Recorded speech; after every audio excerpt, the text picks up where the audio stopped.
The Area Truck Series playoffs continue on a trip to Nevada just outside the city of Las Vegas. With just 3 races remaining in the championship, there are 8 drivers still in play for the title. But next week, 4 more will be eliminated. So when it comes to this race, 120 laps in Las Vegas, it might come down to a strategy gamble rather than raw speed that may put a driver through to Homestead. Welcome back to SimTV. Kyle Heyer joined by Connor Horn tonight for our third to last race of the season. Connor, we've got just 2 remaining. An elimination race next week, and then, of course, that championship race at the end of the season. It is basically time to select our championship 4, and one driver tonight could lock their way in to the championship 4.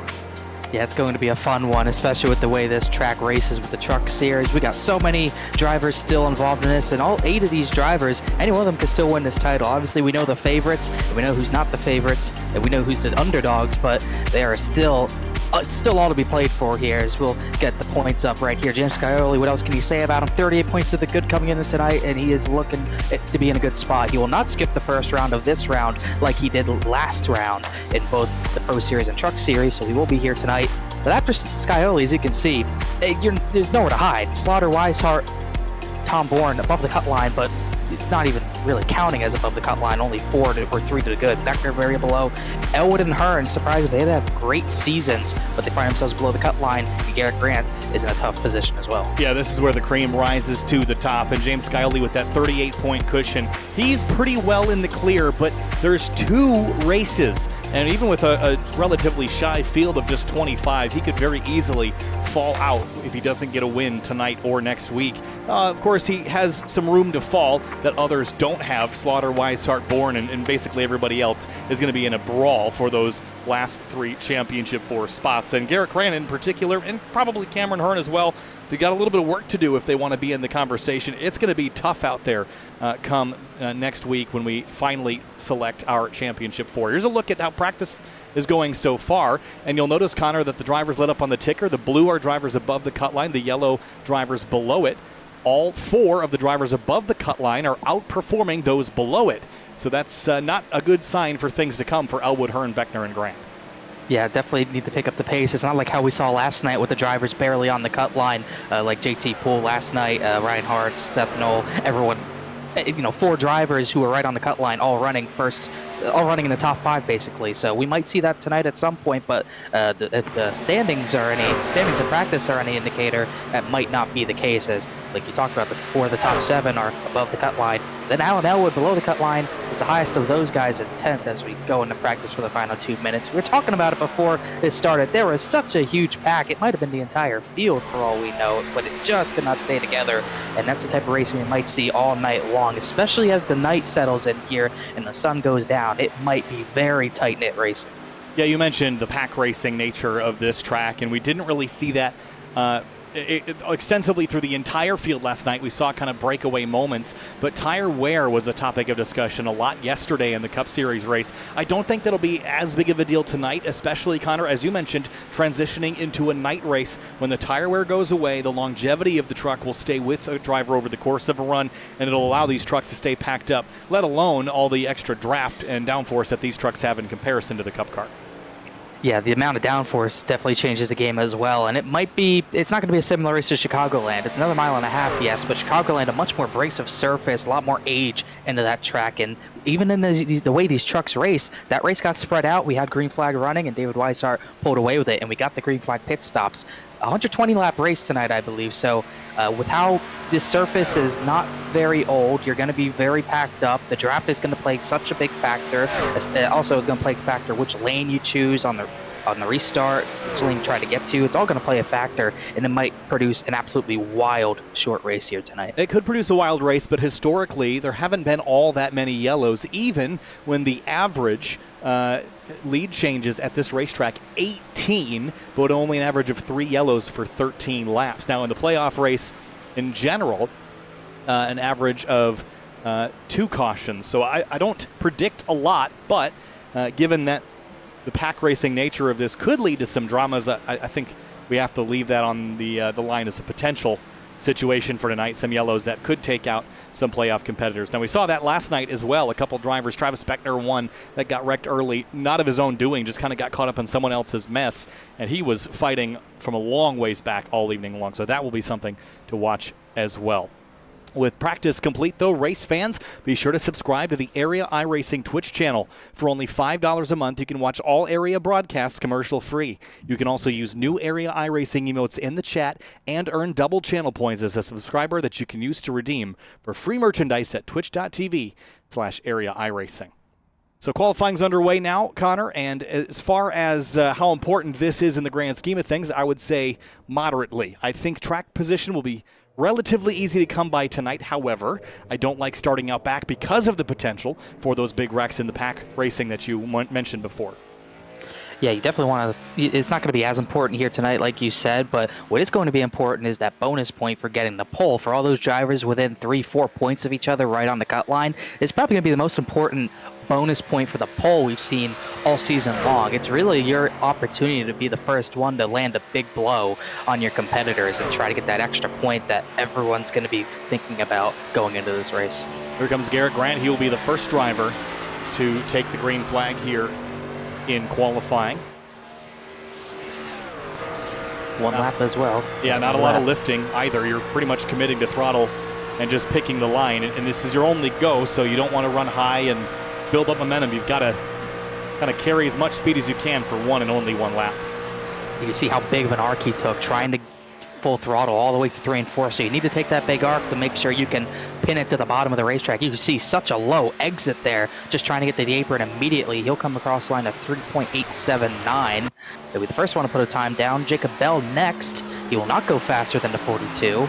After him, got to go all the way back to Michael Curhan, who will be the next one to put a time down. And Curhan joins us again with his nightly posting on the wall, and he's got the broadcaster pick standings. I'm leading over you, Connor, and over Finian as well, and I'm told that Michael wants me to pick him, not because he told me to, but thanks for picking him yesterday. It wasn't a bad pick yesterday, and so far not a bad one today, to the top of the board at a 37.94. Very fast yesterday and looking to be fast once again. Pole by a 1/10 of a second over Garrett Grant, as we'll see who else wants to come on track. Slow trickle so far. Cameron Hearn pulls off the apron, so he'll be the next one in line. He's had a decent season in the Truck Series. I believe he won Talladega to come into the playoffs, but few runs maybe not what he wanted, and now he finds himself below the cut line. It's just how tough of a Truck Series field this is when you get to the very top of things, as he runs that outside line, cuts it down to the apron at the very last second, which is important for your momentum when you're starting your one and only lap, as I'm sure he'll go to the bottom again. Got to be careful down there, though. You got to full throttle if you want to be at the top of the board, but there's also a lot of bumps down there you're going to have to navigate. Yeah, and Cameron Hearn, while he has had a decent season in the trucks, 2023 has been a bad luck year for him. I think he'd like to have it turn around a bit tonight. Right on the apron, against that white line in 3 and 4. Let's see what he can do coming out of the final corner. And across the stripe for Cameron Hearn at a 38.38, and that will put him second for now. Got a few other drivers going. Yeah, you said it has been bad luck for the 4, Hearn and maybe all 3 series at some points, but also it's still a little better than last season. That shows you what he went through last season. I don't know if he even got a single win the previous season. So going better, but still not quite up there. As a few drivers on laps right now. Jeff Sanasogak won, but obviously looking at the man to beat right now, James Scioli, fast in practice, but not first in practice, as he's going to go very shallow entry into turn number 3. That kind of surprised me. He was 6th in practice. We'll see what he can do here. Yeah, kind of middle of the road line down the back straight, almost qualifying this like Daytona, as Anasogak goes to the top of the board. But for how long? Well, we'll stay there now. Scioli goes 3rd quick. I was a bit surprised to see that shallow entry. We even saw with Garrett Grant, who tried to carry full throttle into 3 and 4, that he had to just crack it just a little bit to get the truck to rotate on corner entry. Yeah, I understand where they're coming from. There's another shallow exit by Senesac. They are trying to qualify it like it's a super speedway. 30.904 for Senesac puts him 7th out of 8. So the 88 stays on provisional pole. But yeah, it is surprising to see the shallow, because this track is still somewhat bumpy and handling still matters here. You could get away with maybe shallow entries and exits at Atlanta, but this is not that type of track, obviously. I think you need those arcs into the corner to carry enough speed as Travis Beckner comes on track to start his attempt. Beckner on the high lane here in 3 and 4. And he will begin his efforts. I think he'd like to have a bit of a turnaround tonight after having a pretty catastrophic opening round of round 2 of the playoffs in the Cup Series, getting caught up in a wreck early in the going. And I think he'd like to come out strong and have a shot at least one of the championships that he's involved in this season. I would sure hope he's involved in at least one of them. He has plenty of speed to do it, and we saw it in practice last night, but he was already out after Cameron Hearn and a lot of others involved in that crash with nowhere to go, and he was pretty much out after 20 or so laps. But like you said, he'll try to do better. Another shallow exit across the line, 30.812. Good enough for 4th as he weaves around. Probably not happy about it. A few more drivers coming on track. Bretzlar Jr. stopped, so he'll restart again. David Weishart and Braden Goddard on track. Yeah, Weishart up next in the number 29 Matco Tools Chevrolet. Another one of the favorites, I think, this season alongside James Scioli. Scioli's got that massive buffer that Weishart can't really enjoy. So he's got work to do, but was relatively quick in practice as he begins his run down the front straightaway. I think he's a big threat for pole. See what he does. Maybe a car width off the wall entering. Gets right to the white line. You see that truck really moving around, but able to keep it planted on the pedal and also just to the bottom of the racetrack. He won't see how shallow he goes. Not too shallow, but not a big arc either. Kind of in the middle, which isn't a bad strategy either. You could see just barely got the left sides on that white line. You could see a wiggle because of it. Here comes Weishart across the stripe. Let's see what he can do in qualifying. A 37.88. That'll be good enough for 2nd, front row for now. Just barely missed out on the 88's time as Braden Goddard went 30.981. He goes to 10th. Ricky Harden returning after his move is finally completed, so he's back in the race truck on a lap here. Made the playoffs. Wasn't able to participate in it, unfortunately, but he's definitely shown speed already tonight. 3rd in practice. Always looks like he's having a good time. A little bit of a push there in 3 and 4. Still needs some additions to the room. Yeah. And across the stripe at a 39.51. That'll be only 12th quick. And Mason Kane goes 3rd fastest. Solid lap for the 31. Stanley Ware starting a lap. Talk about a dynamic duo. He's sponsored by Dude Wipes, and on the rear bumper, he's got Taco Bell. Down the back straightaway, he rockets in the 49 Chevrolet. And Swan, Alan Elwood, and now Eric Wineland also getting rolling, as is Tom Bourne, another playoff competitor. Wow, couldn't tell if he wanted that shallow or he had a slide. You can tell he was kind of out of whack. 30.844. It was pretty fast though, but it'll be just 9th place. Here's Tom Bourne, should be the next driver to come across the stripe. And Tom Bourne has been really consistent up to now, Connor, but consistency is only going to get you so far in this elimination style championship. You have to get top 3s, top 2s, and a victory now and then. It'd be really surprising if you could just average your way to a title, but not a bad lap. It'll put him 10th, but I think he would have liked a bit more. Ryan Swan goes 13th. Yeah, he's only really a 10th. Oh, wow. Alan Elwood grabbed the grass, and it could probably cost him a 10th, but he will land 10th in the number 10. And let's say Tom Bourne was only a 10th off Anna Sogak, but he is outside the top 10, which just shows once again how close this field can be as Eric Wineland on track. He is putting a time down, a little bit slower out of 2, and even more shallow out of 2. I'm really still surprised to see the shallow exits. I get entrance, but I feel like you need to kind of carry that speed to the exit. Well, you might have hit the apron there a little bit as he's staying planted to the bottom. Out of turn 4, here comes Eric Wineland across the stripe. What'll it be? A 38.81 and only about 14th quick. Bronson Stafford, Justin Munsell still left to go. And yep, Josh Taylor, Gary Waterworth also, and I don't know if they're in the session, but they did register, but they haven't put a time down, so Stafford will cross the line, start his lap just before Munsell. We'll see what these two can do. And it'll definitely not be, no matter what, we'll not see a playoff driver on the pole. I was hyping up that bonus point. No one's going to get it. Down the back straightaway. into turns 3 and 4. And you mentioned the bonus point for being on pole. It will not be a playoff competitor, as you mentioned, so it will not affect the championship. Here comes Stafford across the stripe in the 61 at a 38.36. Not a bad lap, puts him 8th. And Justin Munsell, 38.16, even quicker, 8th. Solid times there, but kind of surprising to me. I thought the track would cool down and you'd want to go out late, but the drivers who went out early end up on top, especially the 88 on pole. It's a way to come back after being bumped out of the playoffs last week. Comes back with maybe his first pole position of the week. As we look at the playoff standings once again, the 88 was one of those drivers eliminated. Garrett Grant was, I believe, the last driver in. You can see how tight it's going to be tonight. Yeah, really interesting that in the top 10, there were 2 drivers above the cut line and 2 drivers below it, and the same was true outside the top 10. So it's a pretty even split so far in terms of the successes of the 8 remaining playoff competitors. And the race will begin here in just a few minutes' time. It's 120 laps as we get set to go racing here from Las Vegas. In just a moment, we'll go over our Roasted Gems Coffee starting lineup. Race fans, start your engines with a fresh cup of Roasted Gems coffee. Choose from some of the finest coffee beans from Colombia and Peru, or try the blended flavors of French vanilla and hazelnut. Use discount code Area iRacing for 10% off your order at checkout at roastedgems.com.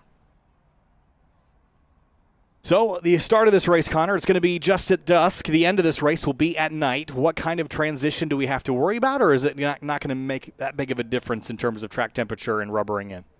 This track might be starting, the time of day might be so late for the start of this race, it might not make much of a difference. We're going to be pretty full throttled from the very beginning, but that tire wear will no doubt, when the sun is completely down, that tire wear will be less and less of a factor, and you will probably not have to save the tires on the short run as much if you want to be at the front at the very end of a potential long run. So I think we're going to see a lot of aggressive drivers once the lights come fully on.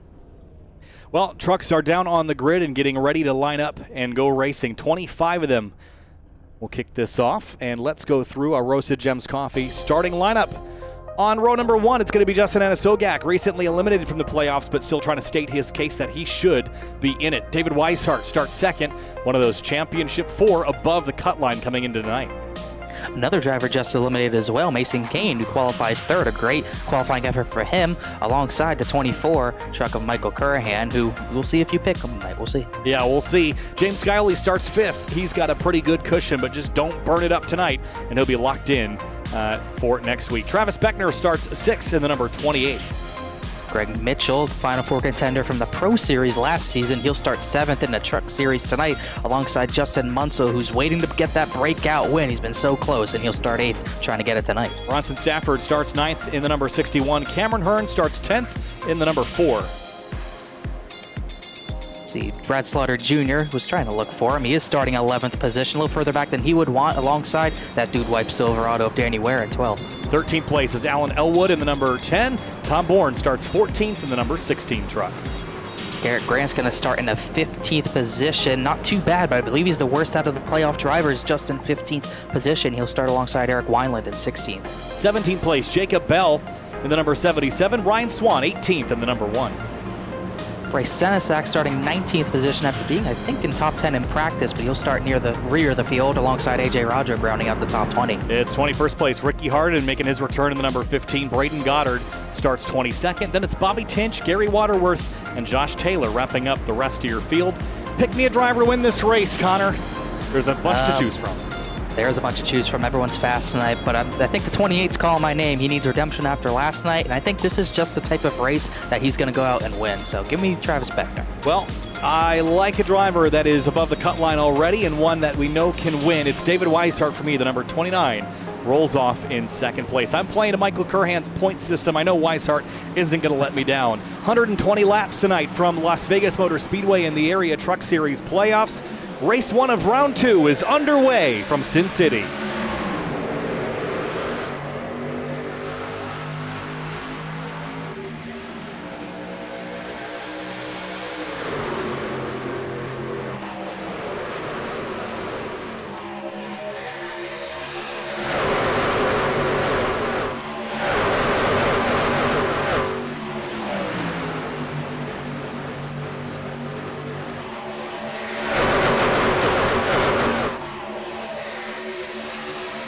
Out of turn 4, still side by side for the lead. Weishart edges ahead. He leads lap number 1 over Anna Sogak, Kurhan, Kane, Scioli, and more. Beckner still in the outside lane, but the 88 fighting back tough on the bottom, Connor.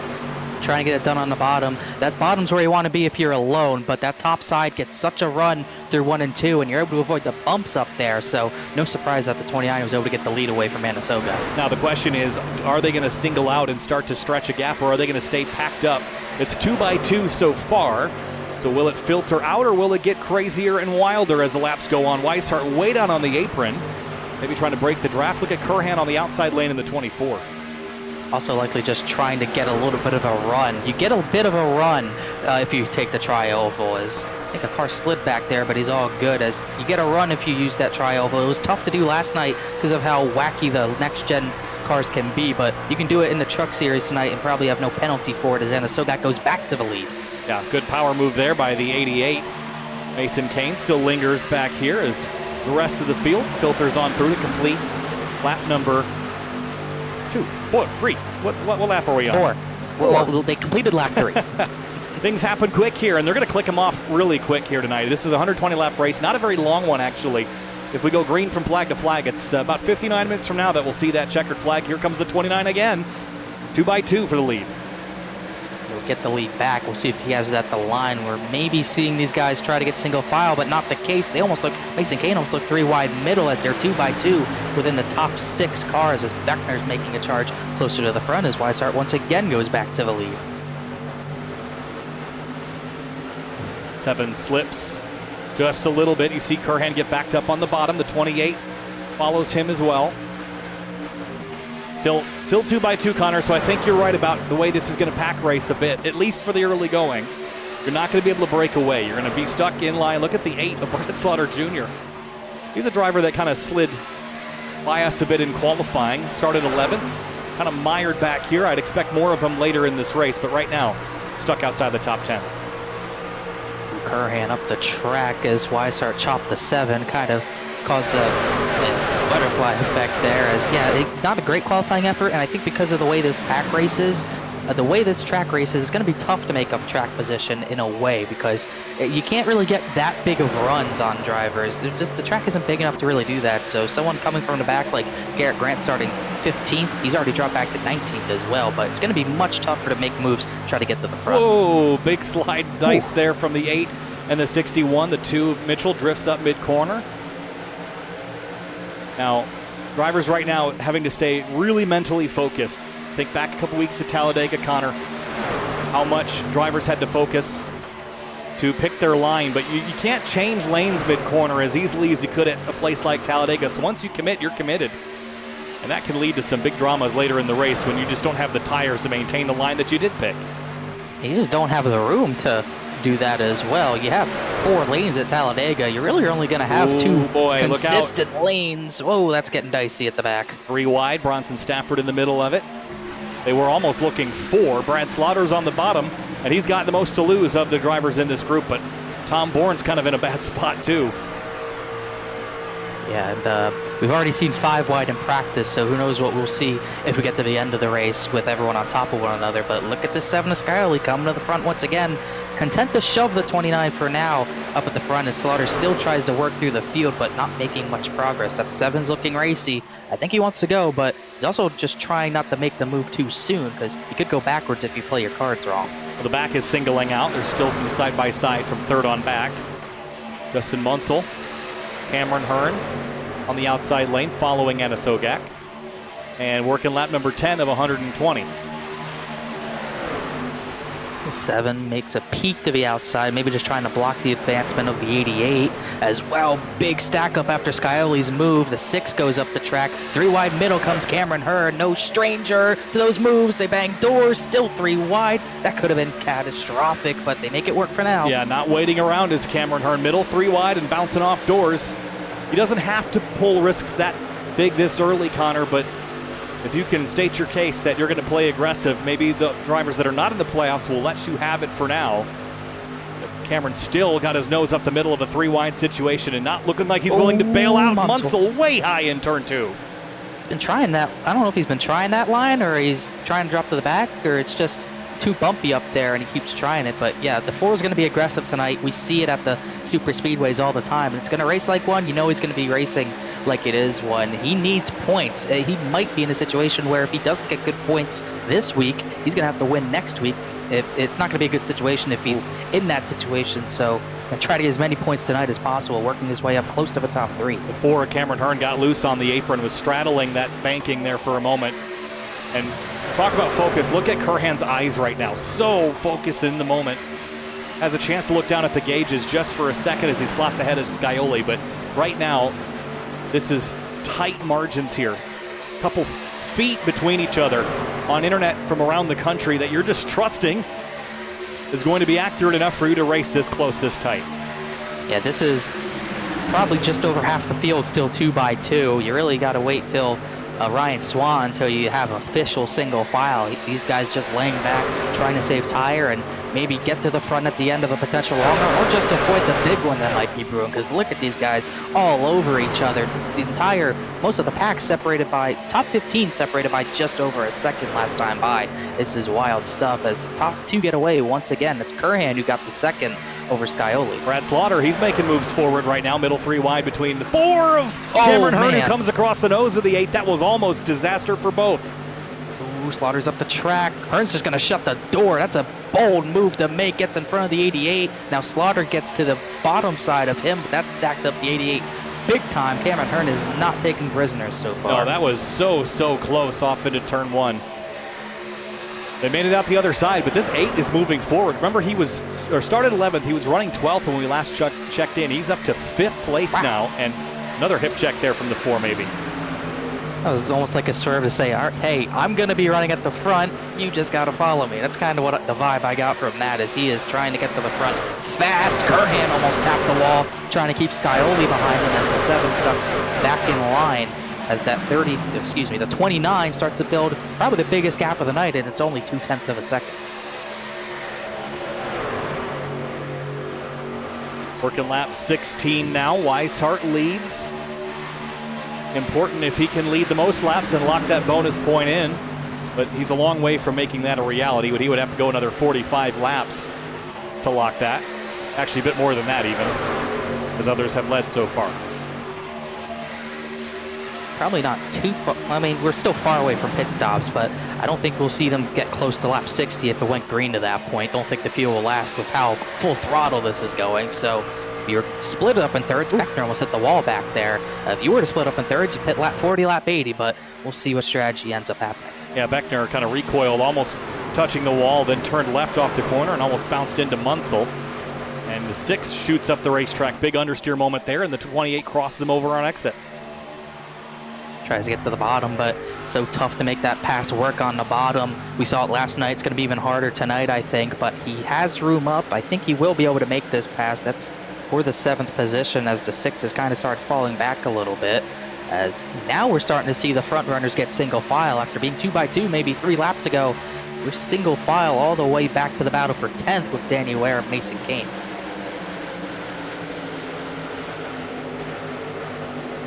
Still 2 by 2 between the 49 and 31. This is a battle for 10th. And Beckner almost cleared Munsell into 3, but the 6 throttles up mid-corner and keeps the run on the outside. Yeah, Beckner went to the bottom in 1 and 2 because he thought he had the position done no matter what, but Munsell throttled up through the middle of the corner and was able to get back up there, but you can see that 28 just a little bit faster off of turn 4. We'll see if he can clear him back on the bottom. Just too bumpy down there. That bottom's becoming an issue. So the front is singling out. Now the midfield is getting a bit racier here. Oh, there they touch. The 09 as Senesac bounces off the 21 of Wineland and a couple others scatter, the 42 included. Ooh, that was close. Alan Elwood. Yeah, Alan Elwood was right behind that. You can see the red banner just in front of him is Garrett Grant. That was, I don't think Greg Mitchell thought they were close to 3 wide.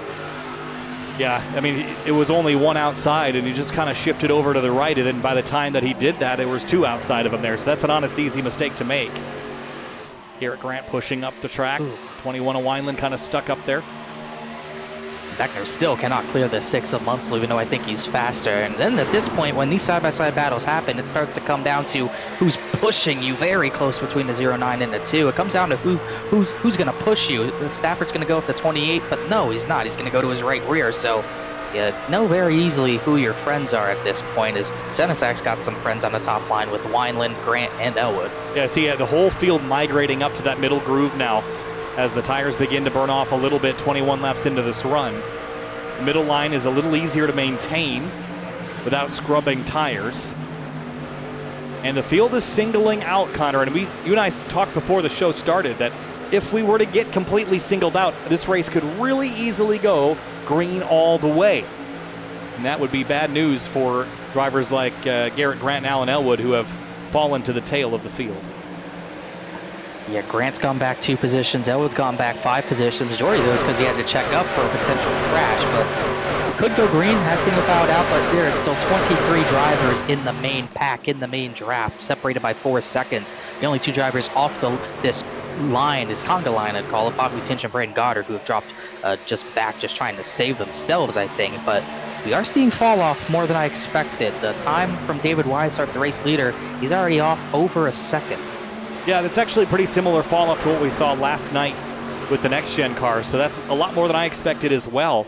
And that will kind of lend things to get strung out a bit more. But then you're going to get your comers and goers, like we talked about last night. Is drivers that go out too hard on the set of tires and burn them up, they will fall back into the clutches of the field. And those that save the tires will generally trend forward towards the end of a run. So we could see some of that as well. But Weishart looks pretty consistent and solid so far, although Curhan is turning laps slightly quicker. I am liking what Scioli's doing, though. I still think, although that middle line is where everyone's going because of the bumps, I still think if you have no one behind you pressuring you to try to pass you, bottom's where you still want to be for tire conservation in turns 1 and 2. Weishart's not able to do that because of Curhan right on his bumper entering the corner each and every lap, but Scioli has no pressure. Ooh, 29 had a big wiggle there. Big wiggle, that'll open the door for Curhan to the inside. And here comes the 24. Braden Goddard drops off. I think he just called it a night. But yeah, you want to be on that bottom just to save the tires. Scioli has, I believe, half a second over Cameron Hearn, and Ford's not pressuring him at all. So Scioli's able to run that bottom line with really no repercussions. Weishart doesn't challenge it back. He slots himself into second place. Front 3 kind of pulling away. Here's a little side-by-side Beckner and Munsell. These 2 have been alongside each other quite a bit tonight already. Sure have. They have not left each other alone. I think Beckner's been on the bottom for 10 laps or so. Just cannot get this pass done, although he's been alongside on the bottom for this long. You got to believe the 6 is struggling. But Bronson Stafford doesn't know that. He's just trying to run the top line to defend from Danny Ware, so he has no choice but to push this 6 truck. Garrett Grant was crowding Wineland and Senesac a little bit. They're still doing that off into turn 3. He wants the middle groove, but with the trucks to his outside, he can't fully put his Ford F-150 there. And they might start arguing with bodywork here in just a moment if they continue. It almost didn't last that long after you just said it, but yes, these 2 are getting awfully close. You can see Beckner, look how high up the racetrack he just went. He's trying to arc him out of the corner up there, and I think that's what Garrett Grant tried to do. They're dooring, making contact. There it is. Still making contact almost off of turn 2, but this 42 might go backwards here in a moment. Oh, almost another one. Yeah, I'm sensing a little bit of desperation out of the 42 to start making moves and progress forward, but you don't want to get yourself in trouble with a guy like Eric Wineland who's got nothing to lose. Man, the 42 squeezes the 21. Beckner just squeezed in front of the 6 of Munsell in the same exact fashion. Those 2 still going at it, but the 6 finally had to give way as Beckner pulls away through the corner. Still no changes with the top 3 since Curhan took the leads. Curhan, Weishart, Scioli, and then Hearn and Slaughter just sitting in line. The 6 of Munsell crosses ahead of Bronson Stafford in the 61. Still laps clicking away, coming up the 1/4 mark of this race already. But we're seeing a lot riskier moves now as trucks are driving less and less good. We're seeing a bit more risks taken, and see Senesac's going to try to slot ahead of the 77, and oh man, Jacob Bell didn't like that very much. No, he didn't at all, and I can't really blame him for that as Garrett Grant gives the 77 a big shot down the straightaway. As it is definitely getting testy back here because they see the leaders getting away. And those leaders, if they get away, unless you short pit, it's going to be hard to get back to them with how relevant the draft is tonight. So got to be wary of that if you're in the midfield losing the leaders. Here goes Scioli for second at the front while these two still bump draft each other. Scioli trying to make it work. He will just squeeze in front. And again, Weishart allowing him to have it, isn't fighting it back immediately. Kind of a gentlemanly thing to do at this stage of the race. He knows there's a lot of time left to go. I would start to worry a bit about Alan Elwood. He has not made much progress at all. He's actually gone backwards. He's starting to kind of reverse that slide, but pace does not seem to be here, at least this early on in the race. No, and as it runs like now, he would be 12 back from the cut line, so not what he needs. For a driver, maybe not on a consistency level of Tom Bourne, but he still had such a solid season regardless of that, but needs to pick some speed up at some point. But you could see how tough it is to pass, especially when you got two drivers side by side just not moving. He's got nowhere to go right now. Danny Weir and Justin Munsell almost came together out of turn 2. Here comes Mason Kane and Tom Bourne. Bourne, a driver that came in above the cut line, but not really running as well as the points would suggest. He's got two drivers below the cut line, outperforming him right now. Not where you want to be if you want to move on to that next round of the playoffs. He is 2 back of Beckner Oh, for spin that behind cut him, line. crash. Whoa. And Garrett Grant's crash. in it. Oh, and so no. is Elwood. Oh my goodness. Huge hits back there. That took about a third of the field out, including those two drivers you mentioned. They are destroyed. There's Alan Elwood getting turned back around. You see the disbelief. And I guess yet to be determined how much damage he has. But that steering wheel is very off. And it's a sinking feeling watching it happen. But here is what happened on the Simrad Market replay. We know Wineland and Bell were battling, but Wineland and the 42 of Grant were battling. Oh, the 42 is going to slip up here. And they just kind of get hung together. And oh, man, big hits. Swan, Taylor. Couldn't see who else was there. I think maybe Senesac just barely avoided it. I think AJ Roderick. Huge hits. When something like that happens off the corner in the racing line, there's nowhere these guys can go. Gary Waterworth, all those guys had nothing they could do. Basically everybody behind him, they were just committed to their line, Connor, and there was, as you said, nothing they could do to change the direction at that stage. So watch the 42 slides up here into the 10. Gets into him, pushes him up into the outside wall, and then they basically just stop. And then watch the 10 get rear-ended from behind. Holy cow, that thing was airborne. Just nothing they could do there. Ricky Harden involved in that as well.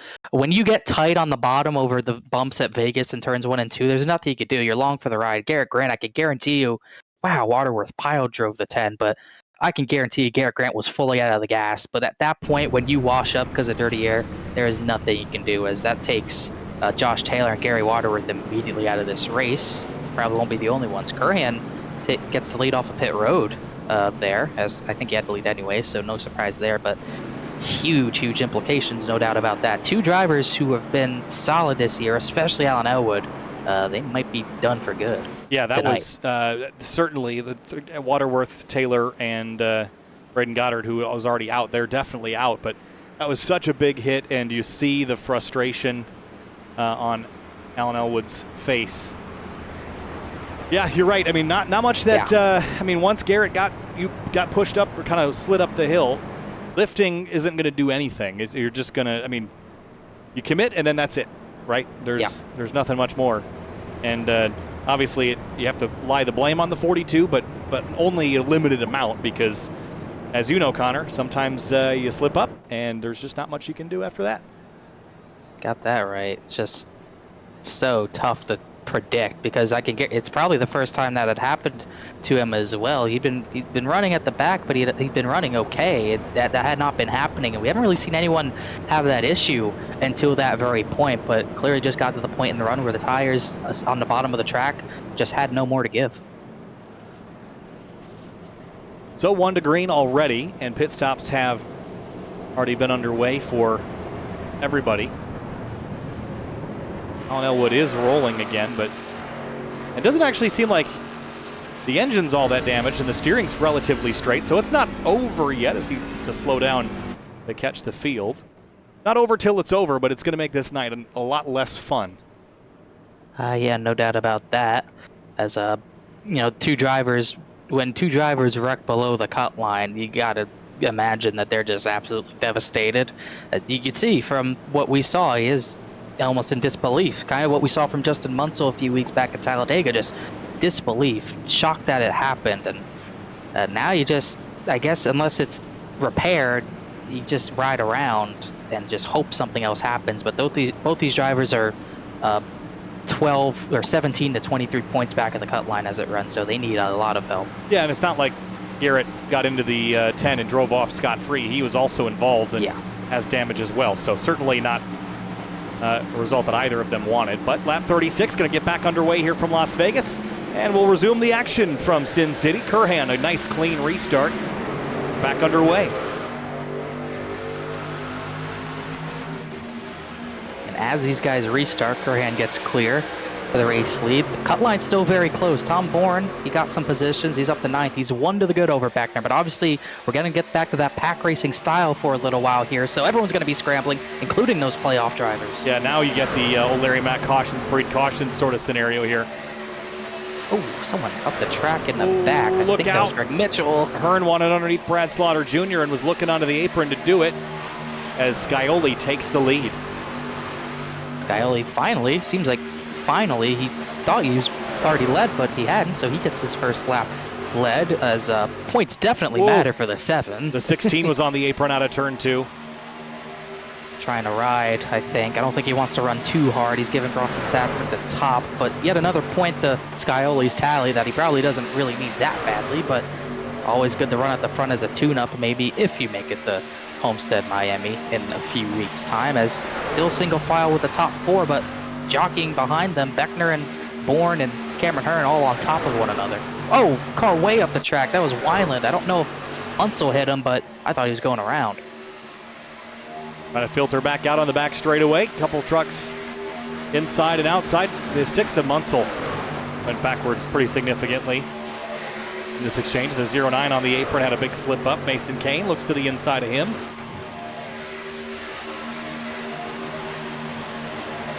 This race still is going pretty quick, Connor. We're almost a third of the way through already. Yeah, this will change the strategy up a bit. We're looking at a 2-stop. I think if it went green from here, undoubtedly it's a 1-stop from here. As starting to see more separation from the leaders than we saw the first run, as Weishart dove to the bottom of Scioli there in the 3. I think he tried to catch him by surprise to get the lead back, as I was going to say those top 3 are pulling away. That might not last much longer with them side by side. Yeah, the second you get side by side, you just pull each other right back into the fray. But Weishart cut Scioli a break earlier. I wouldn't be surprised to see the same played in return. Oh, Slaughter got loose back there. Kurhan looked to the bottom, couldn't do anything. But I said they would probably filter back to that pack. They are a little bit, but they're still racing so hard for 4th. Scioli's won 5 times this season, Weishart 2.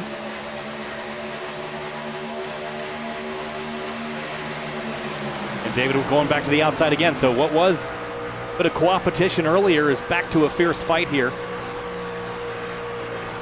I think Scioli can just full throttle the bottom here and clear him back, but Weishart will also just be able to go back to the bottom and try to take it right back. So these two content with swapping. Cameron Hearn, big top to bottom move, trying to get Tom Bourne that spot away from the 16. Bourne, all of a sudden, he's up into the top 5 after that. Oh, the 77 of Jacob Bell almost got into the side of Travis Beckner. Still door-to-door for the lead. The 7 to the inside now.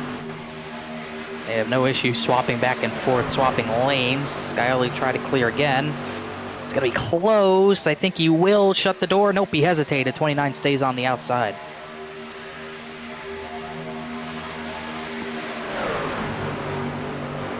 And here comes Cameron Hearn. Into the mix. Always a wild card is this 4. Oh, he wanted to get to the bottom of Scioli. Now he's just going to shove him into turn number 1 here. Almost got him sideways over the transition. He wants to lead, but he'll be in dirty air and won't be able to do much here, I don't think. Look at Tom Bourne rising to the occasion. Yep. We'll see what he's got racecraft-wise to start slicing and dicing for the lead. We've seen him finish very well all season long, but he has not won a race yet.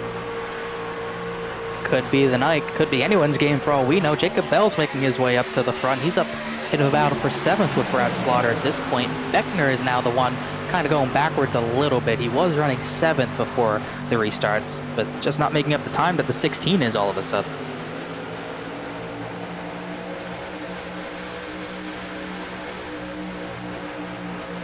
Big push from the 29 to the 7.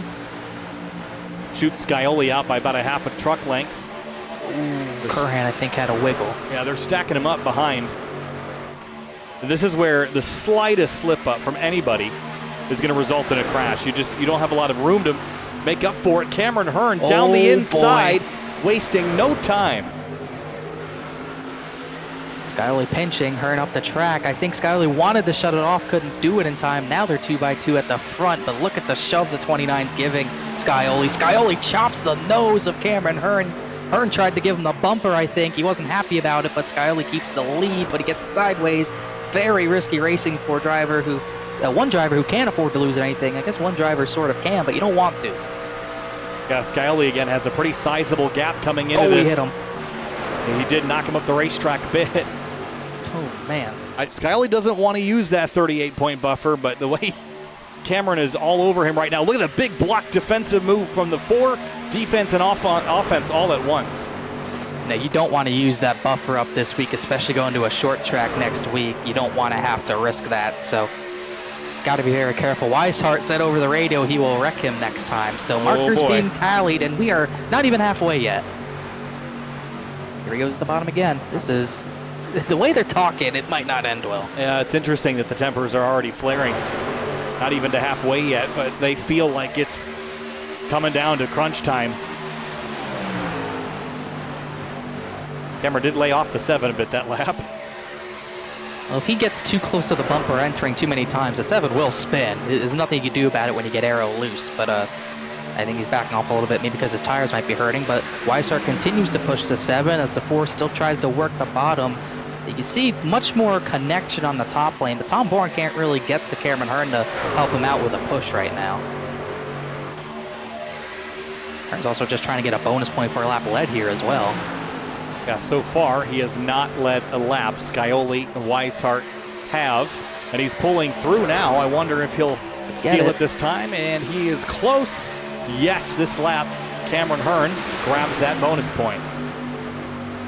And that makes him the 3rd playoff driver to lead a lap other than Scioli and Weishart. And it is a big bonus point to get with how tight that cut line's looking. He's still below it as it runs by 4. Oh, car on the wall. I think Bronson Stafford hit it.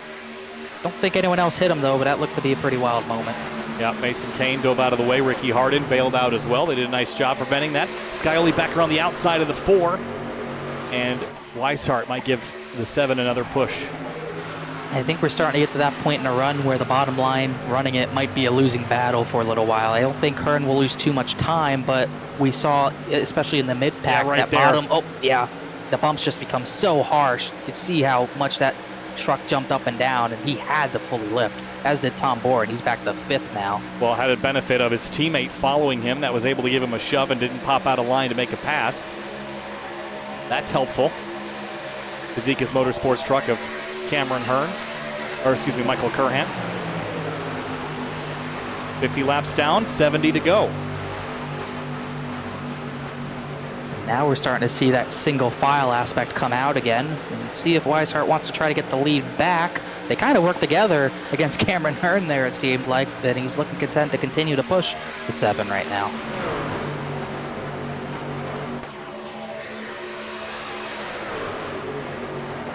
On a turn 4, nice single file line, but this is when it gets frustrating as a driver because it feels like you're running out of mobility. You feel like Superman on those fresh tires, Connor, where you can kind of put the truck anywhere, but then you have to start using the outside line as a crutch, and that gets frustrating when everyone else goes up there as well. Yeah, it can definitely be frustrating, and there's not much you can really do about it, so you just kind of have to take it as it goes and kind of play a little bit of offense and defense at the same time. Tough to do, but it can be done, but kind of surprised he's still sticking up there. I thought Hearn's tires would maybe wear a little worse, but he's staying with Weishart, and Tom Bourne's still trying to get back by Curhan, but he can't do it. Don't know how much Weishart is mirror driving or how much he's just running defense right now. I know that he and Hearn are probably disagreeing, at least under the virtual helmet. Curhan's starting to mount the charge. I have a feeling Curhan saved while these 3 really battled hard, so He did it the last run too. He got the lead back, so we'll see if he can do it. Hurd is giving no air. He's putting all the air on that spoiler of Weishart, just shoving him out of the corner.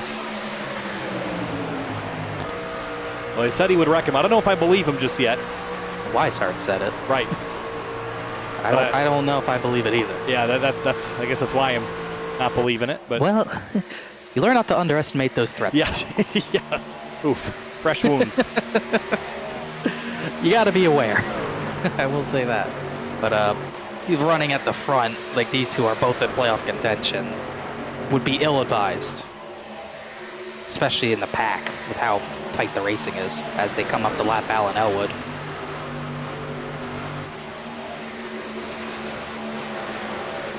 The only saving grace for Elwood, if he got a yellow and wasn't involved in it, he could still get the lucky dog, but that 10 truck is looking very worse for wear.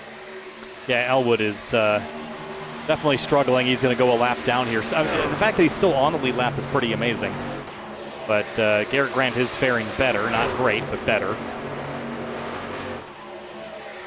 And that will likely turn things into a must-win scenario for the 10 next week if things kind of finish as they are with the rest of the playoff competitors focused pretty highly up front. Yeah, and Garrett Grant as well. Both drivers will be in the same situation. Grant's probably 18, 19 seconds behind the leaders. He's running with Ryan Swan. He won't be too far away from being lapped either. So definitely two drivers who already came in a bad point situation, just kind of accelerate the fact that they would probably need the win. Lap 57 of 120. Weishart again going way down to the grass. And Hurd followed. Yeah, I think that wasn't really Hurd. I don't think that was even a block, though. I think Weishart did that first, and Hurd just trying to make sure he stays in the draft. Because he's going to need some draft. Oh, hard on the bottom. Nope, that was Elwood. I guess whether or not it was a block, the difference between oval racing and road racing is that in oval racing, it is self-policing. You're free and welcome to throw a block, but if you get wrecked, that's just how it is. Can't cry about it if you do, especially if it's egregious and through the tri-oval. But yeah, the blocks will become even heavier later in the race. You thought Cameron Hurd's block there was bad. If we get to that point in the race where it might be a short run to the end, you will see drivers go below that white line. I guarantee you. Licking away laps. Scioli and Weishart, they've been the dominant forces so far. Perhaps no surprise there, but Hearn, I mentioned earlier, a bit of a wild card. Both from a driving perspective and from a points perspective on the outside looking in right now. But a finish like this would put him in contention. And well right now. Because the way it runs, the playoff drivers really haven't moved in a while. Bourne has a 5-point gap as it runs over Travis Beckner. Hurd's still 7 back, even with a third-place run so far. So that's what happens when you have all these drivers on the cut line and they all come to the front. You could have a great day, and you might not net anything. Even Weishart right now, he's second. He's only 9 to the good. Out of turn 2, coming to halfway this time through. And now, everyone's been single file for about 5 to 10 laps now, Connor. When does the frustration start to lead you to start sending dives? And can you send a dive? It seems like they're even having trouble pulling up alongside each other in the state right now. We already saw one incident where a driver on the bottom just loses it. I don't think you can make a dive once the tires wear. It's just looking like the 1 and 2 just looks impossible. And with how single file and how somewhat packed up it still is, if you go to the bottom, for Weishart, for example, he goes to the bottom, tries to make that move, has to wash up. He could wreck, but the best case scenario is that he'd still lose 3-4 positions. So it's not even worth risking at this point trying to make a move like that. Maybe try the third lane, maybe try the top, but that doesn't look to be there so far either. Off into turn 1. Bezekas Motorsports trucks 3rd and 4th. BWR trucks out front. And Brad Slaughter Jr. again, silently sitting back here in 6th place. This would be a nice solid points night, but does he have position to maybe try some strategy here if we get some green flag stops in the next 15 to 20 laps? Undercutting's tough here. I don't really want to be on the on a shorter end of a stick with tires. I don't want to be on a defensive at the end of a race like this. I really want to have fresher tires. So you could short pit, but if you do it by too many laps, you might be on an island because that draft is so effective. So I don't know how much strategy we're really going to see here with how close everyone is. The top, trying to see, the top 17 is still separated by 4 seconds. So you're going to come out with someone most likely regardless.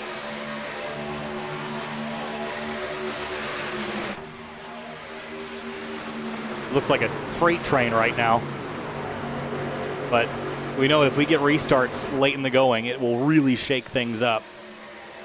And how much will strategy affect this? Here's Travis Beckner having a look at the 8. First attempted to pass we've seen in a bit here in the top 10. So how is it going to work on the bottom? We'll have to wait and see. He doesn't have too much in front of him, so that'll help a little bit. Not too much dirty air on the nose since we're not packed up. And you can see he's trying to utilize that side draft as much as possible. This is a move you try to make into 3 and hope you clear him before turn 1. You also might just try to force him higher up the track like he did just there. That will not give, the 8 will not be happy about that because it's kind of egregious to try to put someone off their line, but it's kind of what you have to do with how bumpy that bottom is. It's going to be tough to not do that for Beckner. This is the problem with trying to make this pass. Look at the top 4, top 5 scooting away now. Yeah, he's holding station on the bottom, though. I mean, it's not huge progress, but he's still down there. And if he just lunges in there, and I don't even know if last time was intentional. It sounds like they just looked like they kind of miscommunicated their turn-in points. But now he goes to the bottom, and he's going to throttle up. But now what do? The 8 has to lift, and the 28 is going to take advantage of it and drop right in front of the 8 of Brad Slaughter Jr.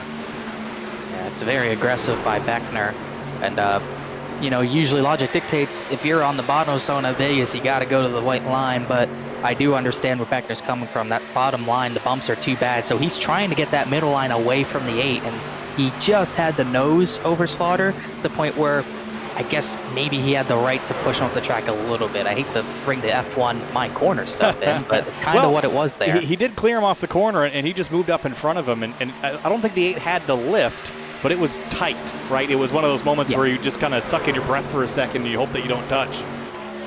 But he did complete the pass, and he is starting to put some distance on the 8. So I think he was a little quicker, but we're seeing the frustration and how aggressive you have to be to complete your pass. If he doesn't move up there, Connor, the 8 just drives right back around him on the outside. If the 28 lifts, the 8 just can stay in throttle and just zoom around with that outside lane momentum. So you have to be aggressive with it in order to move forward.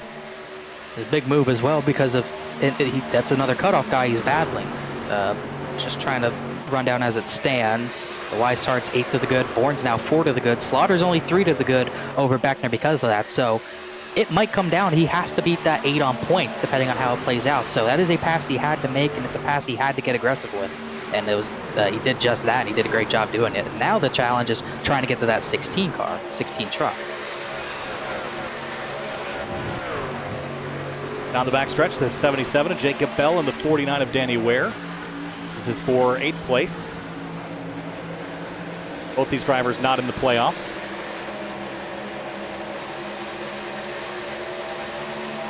They're going to battle hard like they are. Good run for 77 so far tonight. Same for Danny Ware. He's having a solid run. He's gone up 4 positions. Not too many big movers from back to front. So Tom Bourne is up 9 spots. 50 laps to go this time through. And we've been on track for 36 laps. Do you just split this down the middle and hit pit lane, Connor? Do you try to wait for a yellow? What's your move here? Ooh, the 4 slides. If you're him, you might have to pit maybe a little early, but I think you are going to see majority split this up. Probably in the next 10-15 laps you'll see drivers come in, but it's almost going to be like a super speedway where you might want to pit with 2 or 3 others, but you do not want to be pitting with the entire pack because that could cause issues, especially with how tight of a pit entrance that Las Vegas can be.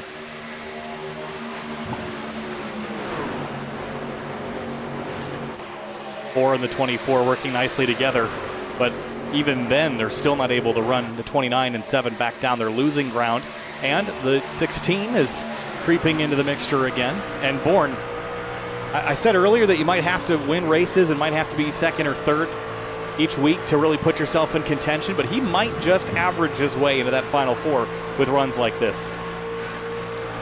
he's doing a good job of the cut line as it runs. So if he can outrun the people he's racing, it could happen. But starting to think that Cameron Hearn's paying the price for his aggressiveness early on. I think Curhan's faster, and he's choosing to push him because he does not want the 29 to get away. 7 is already kind of getting away.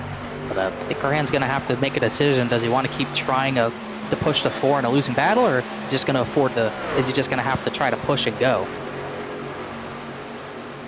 And when do you... Oh, Beckner hit the wall out of 2. Don't think it was hard, but lost a lot of ground. Simrat Market replay. Let's have a look. Just kind of lost the nose and just washed up the track.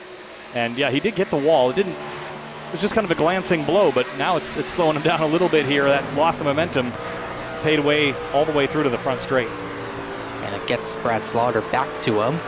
We'll see if the 8 can have some speed now.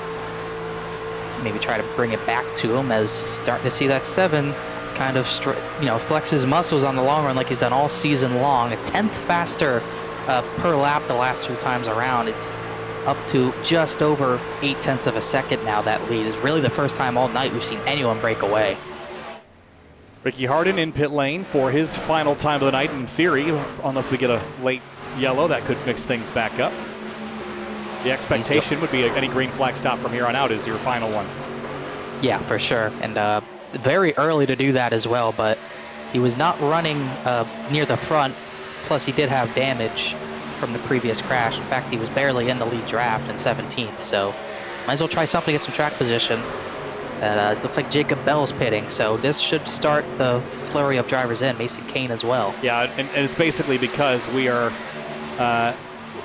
basically halfway from the restart to the end of the race, about 45 each.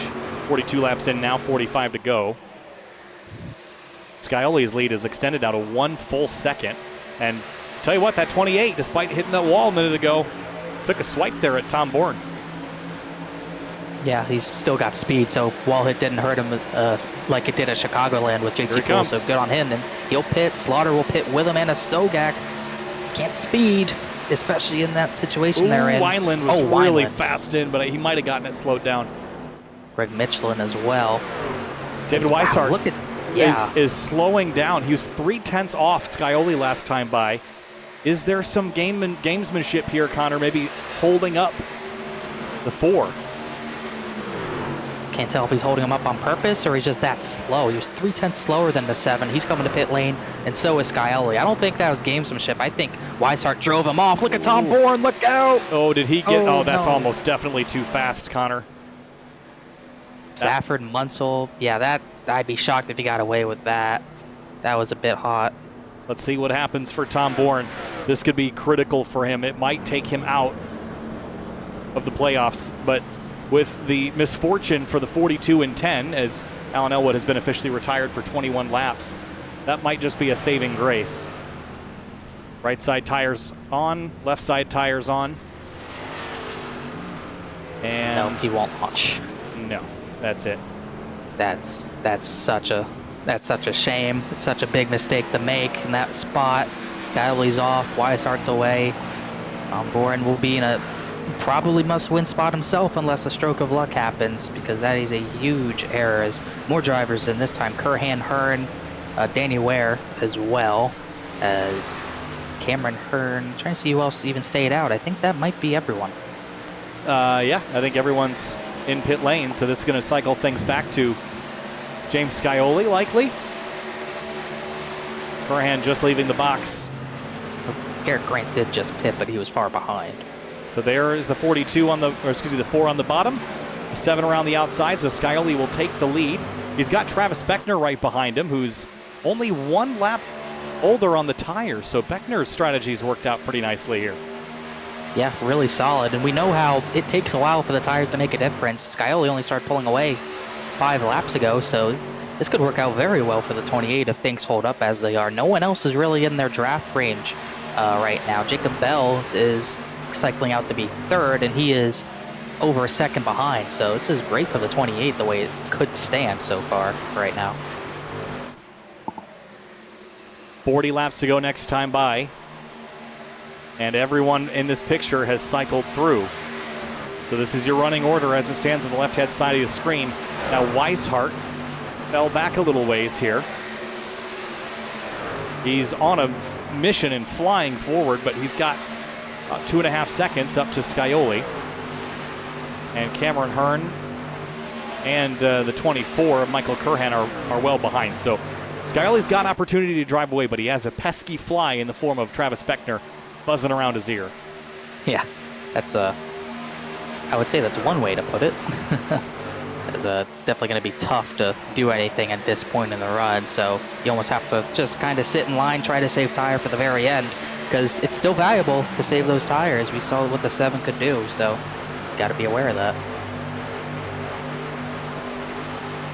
Into turns 1 and 2. Here's your front 2. Jacob Bell runs 3rd, Anna Sogak, then David Weishart. David was 0.3 faster than the race leader last time by, despite being on the same set of tires as far as stint length goes. And so far, what Tom Bourne's penalty and just the short pit of Beckner has done, it's kind of flipped things. Bourne's now 10 behind the cut line. Beckner's 13 to the good, so that's how quickly things can change. Slaughter's, the cut line's expanded. Slaughter's the first one in. He's 9 above Cameron Hearn as it runs, but so many different strategies, different tires, so nowhere near over.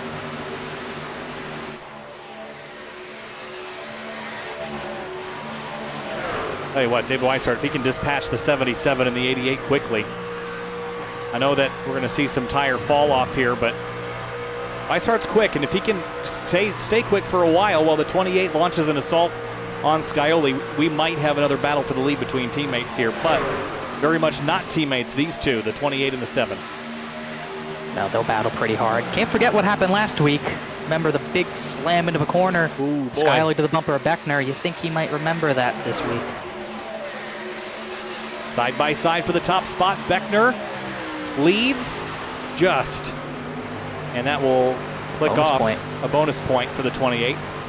It's a big one at this point in the race, especially to do it. So very key for him as he's one of those drivers on the cut line, so got to be aware of that. And he led it not by very much, but doesn't matter. No. Ooh, there's going to be some contact into 3. Oh boy. And Game this is not what Scioli wants. He does not want to see David Weishart closing in, but he has no choice but to run side by side. This is exactly what the 29 wants, and it's also what the guys on even fresher tires like Cameron Hearn and Brad Slaughter Jr. would want. Game on up front. Beckner, he's going to try to clear the 7. He threw it in there down into 1 and 2. He's going to slide across the nose. Scioli's going to drop in behind him. Now takes a look to the inside. Could get ugly. They're blocking back and forth, getting close. Beckner's going to completely pinch him to the bottom. Saw it go bad last week at Phoenix, trying to stay on the right rear of the 7. Ooh. He's able to do it, pull him back, but that 29 is just barreling down on them now. This is good stuff here. We approach 30 laps to go, still side by side for the lead, and Weishart's running them both down. This is looking so good for the 29, and so frustrating for Scioli. I'm sure it's hard for him to keep his emotions in check, but can't throw away that cushion now. You know you have fresher tires in the 28. If you could just stick out, weather the storm, you'll be able to stay ahead of the 28, but just not happening. But Beckner not really pulling him back here. Still has the outside momentum, but if the 7 can roll the bottom nicely and re-clear him, that might be it. But Beckner still throttles up on the outside. Tell you what, Scioli's doing a good job playing defense here. On the bottom, the non-preferred lane. And Weishart is just loving this right now. Oh, they might hit here. Oh, yep, there they go! Oh my goodness! Wow. Crash. They come back down the track. Ricky Harden has nowhere to go.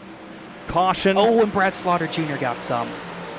And huge incident involving the leaders, James Scioli, who had a 38-point advantage on the cut line.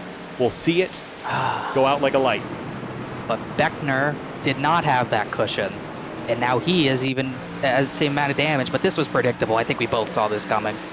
Yeah, just turned down, didn't leave enough room, and just hard right reared him into the outside wall. And Harden, again, as you mentioned, had nowhere to go. And David Ware slapped Slaughter a bit. Yeah, he might be okay. I don't know that Beckner did that on purpose. He just miscalculated very badly. no intention. He wasn't trying to wreck the 7, but he was definitely trying to race him hard. Definitely remembering last week at Phoenix, not giving him an inch, but he probably had to give him one more there to avoid that huge hit. You won't see the 7. You won't see Scioli destroyed like that every week. That might be the first big wreck on a non-super speedway of his. Obviously not of his doing. You could see, look at the left sides. He was pretty much on the white line. Beckner just did not give enough room. Wow, that was a big one for sure. And as far as Weishart, here's what he saw out the windshield. Didn't even see his emotion change on the camera to my left, whether it was all happening. He just drove right by. Here's what happened from his perspective. You could see Beckner turn down, yeah, maybe a little neck code, but well, that's the thing, right? Is like it's so tough because the margins are so narrow, and in a perfect world, it's just, you see that 7, just the slightest bit, but he's got to have a little bit more room than that, right? He drifted off the white line an inch or two, and maybe that was what led to the contact, but he didn't have a lot of space to work with. But I'm sure they'll discuss it. It's certainly going to hurt the 28 a whole lot more than it hurt the 7 with that buffer that we mentioned, but that buffer is going to be erased by a lot. Yeah, and not to take away anything from that, but surprising to me, we have seen some strategy under yellow. Michael Curhan and Cameron Hearn have taken 2 tires. Oh, 30 laps to go. We weren't that deep in on, I don't know. They had pit, I believe they had about, Cameron Hearn had about 8 laps on his tires, and Curhan pit the same time, so they really only had like 8 laps on their tires. So I get it, track position matters so much, why not take a flyer? It is going to be risky for Hearn in the situation he's in, but he just saw one of the drivers he was battling on the cut line, get taken out, so that's huge. Also to note, that was a big break for Tom Bourne. He got the lucky dog out of that, so he has new life. Yeah, that's going to help a lot. But although not the kind of help that 28 needed to see, because while his incident pushes him backwards, it will launch the 16, who he would be contending for a spot into that Final 4, up into a position to improve. So under 30 laps to go now. We're going to restart with probably about 29 or 28 laps to go, 28 most likely. Does this create the chaos and multiple yellows that we were expecting to happen maybe at the beginning of this race, Connor, with the aggression level heating up here and not a whole lot of playoff contenders up front, so easy pickings for some drivers that want to throw it down and try to steal one? I was about to note the same thing. Look at the top 10, look at the playoffs, look at the colors. There's really no color anymore, only 3 drivers in the top 10, and you could see a lot more of the color outside the top 15 and probably out of this race. That is how quick of a difference it makes, and I think you're right. I think we're going to see the intensity pick up even more because of that. It could get very wild. Well, while we are waiting to get back green, we've got some housekeeping items to take care of. Race fans, be sure to visit simwrapmarket.com for custom iRacing paint scheme templates that are simple to use and help you stay more focused on the racetrack. And race fans, be sure to check out rickshotsauce.com for some of the best hot sauces made locally in South Florida. Try the Loxahatchee Classic, Golden Garlic, Palm Beach Pineapple, or South Beach Heat. Follow the Rick's Hot Sauce Rookie of the Year battle in the Area Cup Series and see which driver will take home the $100 prize as the highest finishing rookie in the point standings. Couple wave rounds here. Travis Beckner is rolling, although that truck looking decidedly secondhand. He'll definitely not probably get through the field at all, so he'll probably settle for maybe 16th or 17th, tail end of what is now the lead lap. Ricky Harden went a lap down. Garrett Grant is still rolling, so maybe second life for him as well, even though he's still destroyed. Could still get some life here. All right, predictions. So I predicted that the 29 of Weishart was going to take this. I think you picked the 28. I did. All right, so I'll give you another shot to switch around your pick. It's tough to not. Who'd you pick again? I picked the 29. Yeah, that's a hard pick to beat, but if anyone's going to beat him, I think it's probably going to be Cameron Hearn.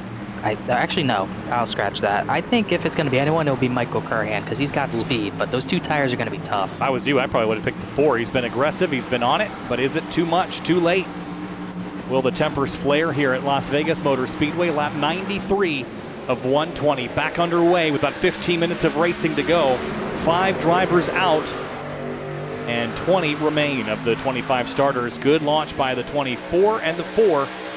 Weishart pulls even with the Hearn machine, and now Hearn will slot back in behind him.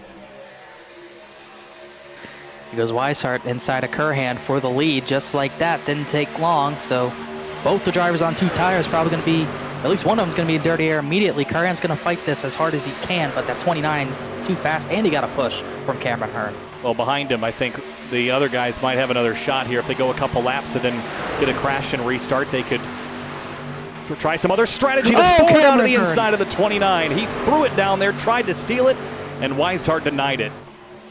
Yeah, he tried to do a double crossover. He switched high, switched back behind low. Behind him, crash. Munsell in the wall, and a Sogak is in it. Brad Slaughter Jr., a playoff competitor, is in it as well. No yellow yet.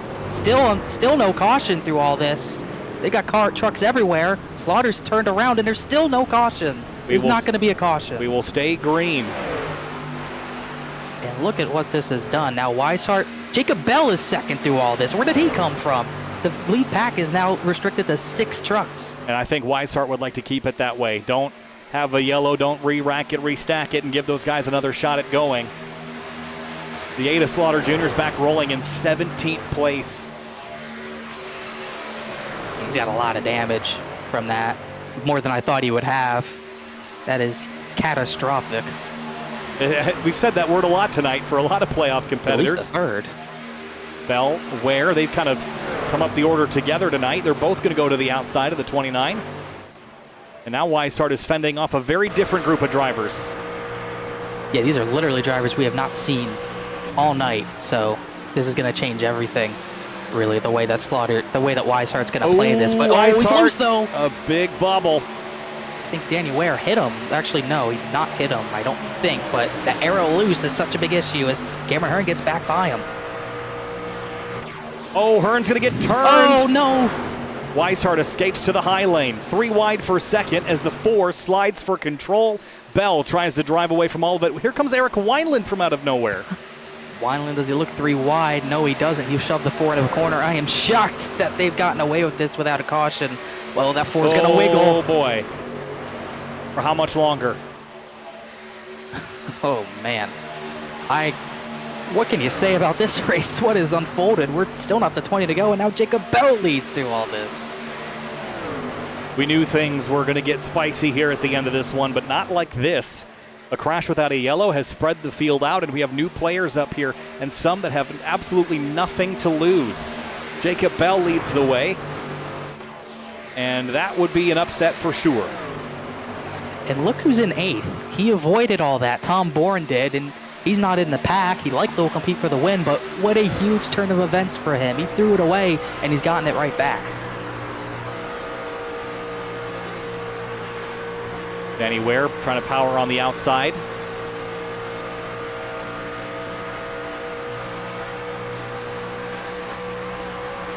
Michael Curhan still just a second back. While the 4 and the 24 are down, they're not out. But David Weishart has run the 77 back down as we hit lap 100. Ooh, the Bell's going to chase him to the outside wall. Oh, man. Going to be tough to get away with that, I think.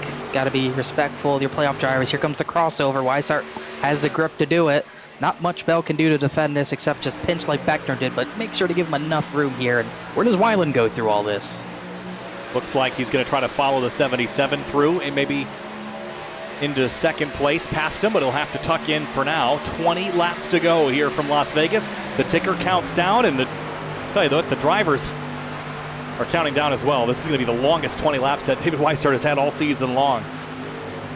Bell goes back to the bottom. What this has done, it's put the cut line, believe it or not, is still close. You got Cameron Hearn up by 2 as it runs, and Slaughter and Beckner are both behind by 2. Beckner benefited from that too. He's destroyed, but he's back to 13th through all that, so great job avoiding. Just wild how quickly points can swing. 19 laps to go, and now the battle is on. It's how many we got in here? 6 trucks battling for the top spot. Any one of them could win with how wild it's been. And these are drivers that haven't really raced around each other a lot tonight, so I think everyone's not really predictable in comparison to each other. And how much can Cameron Hearn really do from fourth? Remember, he's on 2 tires, so the grip is lacking. And if someone gets on his bumper like Danny Ware is here, it really throws him for a spin nearly, is really wiggling the rear end with Ware pushing as these two go side by side. Wineland's wanted 3. Going to give Weishart maybe a bit of a shove. The 4 of Cameron Hearn would love to follow them both through past the 77. 17 laps to go next time by, and they're side by each. Down the back straightaway again. You can tell what Wineland's decision's been. He'll go to the bottom to get through the corners well, but he is pushing Weishart, trying to get into second through that top lane. Also probably trying to protect from the 4 of Hearn a little bit. But I think if he really could get a run, he would want 3 wide top, but it just won't happen. Weishart will not let that happen. Cameron Hearn chases Wineland up the track. Had to bail out of the throttle and leaves him vulnerable to not only his teammate, but to the 49. As Weishart tastes clean air for a moment on the outside lane. He's going to pinch the 77 down, but Bell stays in the throttle. Bell's doing a great job, but will those tires wear out eventually, and will we see that bottom line get too bumpy for him? It's, I would assume, only a matter of time, but the lights are on now. Maybe it's changed, but he's going to have to give it his all. He has no choice but to go full throttle down there now. He has no help, and he's going to go backwards if he can't go anywhere.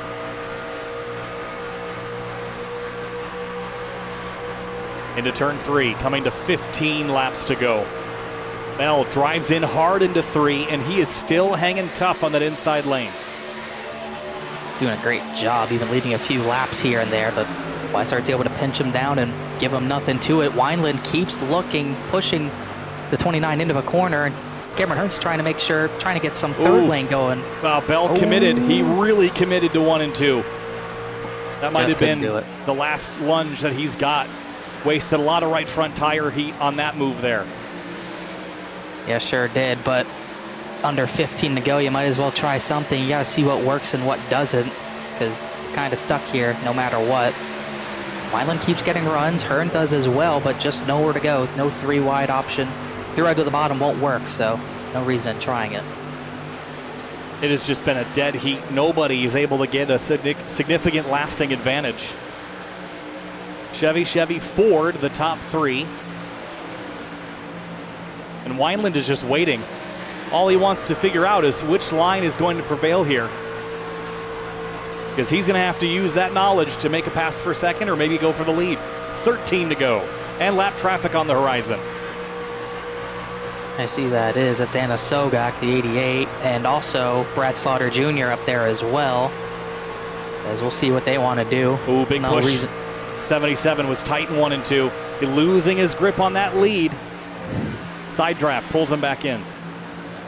And dives into 3 to get back alongside, but you can tell the grip's going away. It might be a losing battle starting to unfold here. Especially, it's just 1 and 2. He can maintain in 3 and 4 just fine still, but turns 1 and 2, that trouble spot is becoming an issue now. Yeah, so with 12 laps to go, he's going to sense that he's running out of opportunity, and right here, the push again in 1 and 2, it's not going to be recoverable if he loses this. And clear is the 29. Here comes Wineland to fill the outside lane. That's the lane that prevailed. That's the lane that he's going to take. The 77 does not have the grip to compete on the bottom. And Wineland, just like that, is going to go through to second. Now we get to see what Wineland can do. Does he want to go to the bottom, or is he going to try to force his way to the top of the 29? Maybe try another factor. Will it be contact? He's got to try something, I assume, here. But you also need to race your playoff drivers respectful. Oh, he committed to the outside, maybe a little too high here. Left him vulnerable, but the 77 not able to quite get to the quarter panel off of turn 2. You have to think that Hearn and Curhan are kicking themselves for taking 2 tires here. They just have nothing to run with here. But yeah, I would have liked to have raced him on Racecraft alone and not pull that strategy card at a stage where they didn't have to.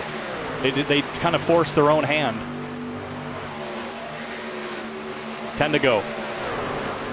On the plus side, if you don't take 2 tires there, they might have been in that crash, so who knows. You can see things starting to get that spread out feel. The top 6 really starting to get, not too spread out, but just enough where there's no side-by-side in the cards right now.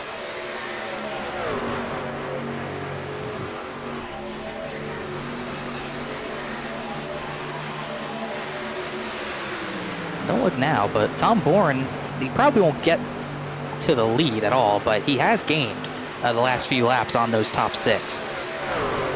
Yeah, 7th place now, and regardless, it's going to be a good points night for him in comparison to Elwood, Brad Slaughter Jr., and Garrett Grant and Travis Beckner. He's ahead of all but 2 of the other playoff competitors.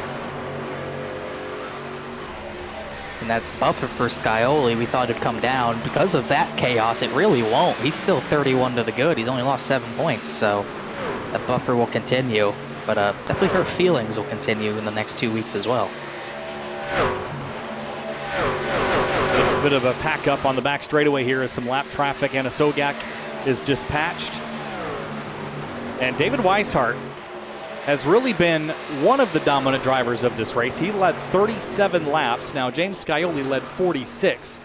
So 37 and 8 is 45. So Weishart isn't going to pick up that laps led point, but it's not going to matter if he holds on for 7 more laps, Connor. That's locked into the final 4. And it'll be the 2nd time in a row he's done it week 1 of the round, which is a huge boost. Maybe not as huge for the 3 round they do in real life, but having that edge, you don't even really have to worry about IRP. You can just focus on trying to practice for Homestead, getting prepared for that. That is a huge advantage. Yeah, Gateway next week is where we're Gateway, headed. excuse me. Homestead for the season finale. And we've seen how rough and tumble Gateway can get, so that's definitely one I'd like to cross off the worry about list. And that's at least a good track for Beckner. I believe he was the guy who won there last season, possibly. So currently 2 below the cut line Beckner is, but going to a track he's good at, he'll be thankful for that after a disastrous ending to this one. Yeah, going to need to repeat that performance. I mean, maybe not need to, but it would certainly help. 5 laps to go for David Weishart. Eric Wineland, Jacob Bell, Cameron Hearn, Danny Ware, and Michael Curhan, the remainder of the drivers in the top group. And then behind that, it's 6 seconds back to Bronson Stafford, who's kind of on his own. Same with Bobby Tinch and Justin Munsell.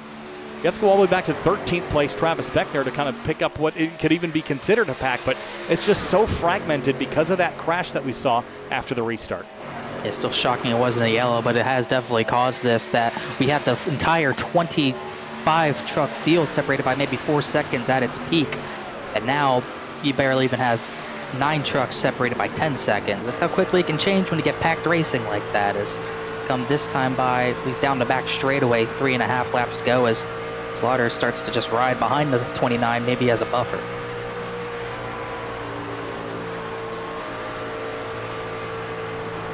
Three laps to go this time. And Weishart has just been in contention. The emotions were running high in the beginning of the race when he was racing with Cameron Hearn. And luckily they never came to a head in the way that they did with the 7 and 28. Not that those guys were all that unhappy with each other before the accident, but I guess getting to focus on that Homestead round, especially at a track that kind of races like this one in many ways, Connor, with that outside line preference. I think there's a lot to be said about Weishart's chances to win this championship. Definitely a big advantage. There's no understating that, how big it is for Weishart. To be able to do it twice in the playoffs, it almost borderline makes him another favorite alongside the 7 of Scioli. And you really haven't seen anyone all season be able to really match him in that sense. So it is a very big momentum boost, not just to have an extra week to prepare, but just big momentum and big confidence from the driver of the 29. White flag waves for David Weishart, 1 lap to go. And as far as favorites for the final 4 competitors here in the Area Truck Series, yeah, you had to circle the 7. And now you're going to have to circle the 29, because in a half a lap, he will lock his way in as one of the 4 competitors that will go to Homestead and compete in a title. It's rough and tumble. It is an absolute brawl here in the Truck Series to make it through the 2 selection rounds, to make it to the Championship 4. But David Weishart does it tonight with a win at Las Vegas. Weishart wins in Sin City. Wineland, Bell, Hearn, Ware, the rest of your top 5. And the bump to the back of the 4 from Brad Slaughter.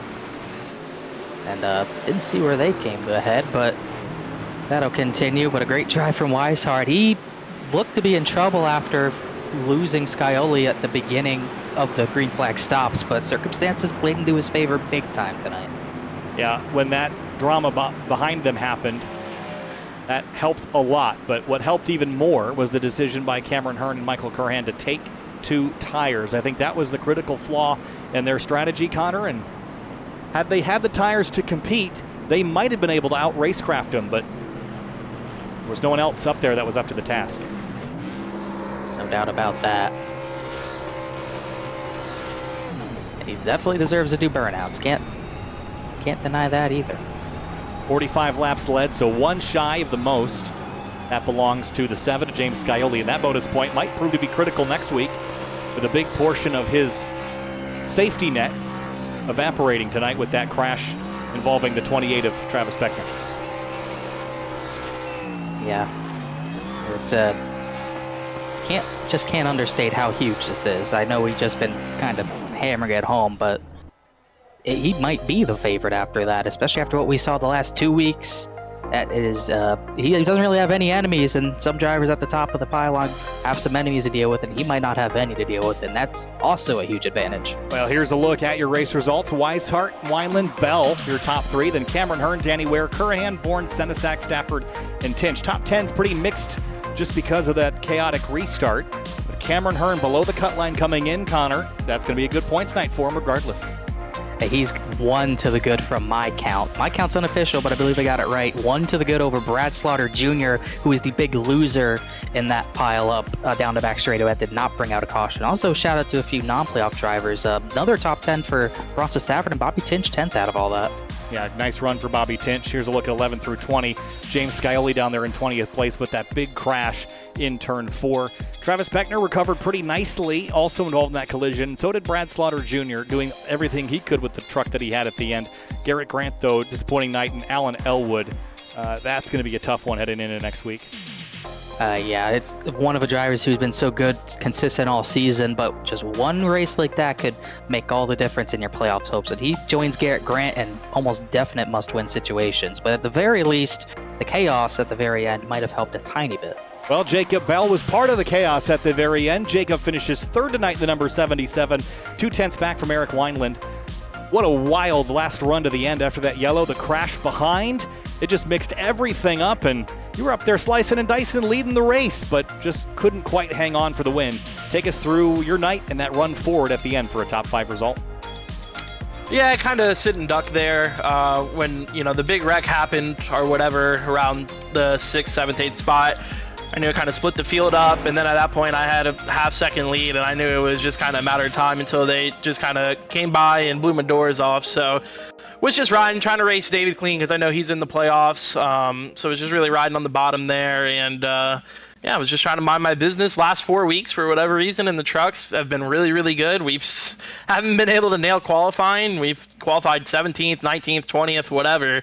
But then kind of drive back up inside the top 10 and kind of ride there, and it's been a good little stretch, so I'm happy with that. Looking forward to the last 2 weeks here. Yeah, a good solid run for you, Jacob, tonight. Looked like after the tires kind of burned off on the initial run, it got pretty hard to make passes, but you were able to hold the bottom on that run against David Weishart for quite some time. So how different did you have to drive the bottom than the top to maintain that run alongside a driver up on your outside? Yeah, I think the top there was definitely preferred. I knew he kind of had me on the bottom, just kind of making me sit and burn my stuff up because I had no other option. But the bottom, just using a little bit more brake to get it to turn. But I really, really felt comfortable on the top line. I had a really good line through 1 and 2 that was working for me. Found that about halfway through the race, and that's kind of what got me up inside the top 5. A little fuel strategy got us to 3rd, and then the top 2 wrecked, and I was like, whoa, it's been years since I've seen 1st and 2nd take each other out in this league. I feel like this league is so impressive with the talent we have, and obviously, like me and David, you see that kind of racing for 1st and 2nd pretty much all the time, especially here. So seeing that was definitely an eye-opener, and I told Justin Anasogok in the 88, I said, we're in a really good spot here for this last run. And then you had guys take 2 tires, and it let that plan go up in smoke. So who knows what could have been if we just had better track position there at the end. But definitely got everything I could possibly want in those last 20 laps, and just couldn't capitalize. So it is what it is. We move on. Jacob Bell, third place tonight in the number 77. Jacob, thanks for chatting. Appreciate it. Thank you guys as always. Thank you to Florida State Builders, Rick's Hot Sauce, Wax Electric, everybody that helps out in this league, the admin team. They've done a great job all year, so extra kudos to them and kudos to the broadcast team as well. Thanks, Jacob. We'll see you next time.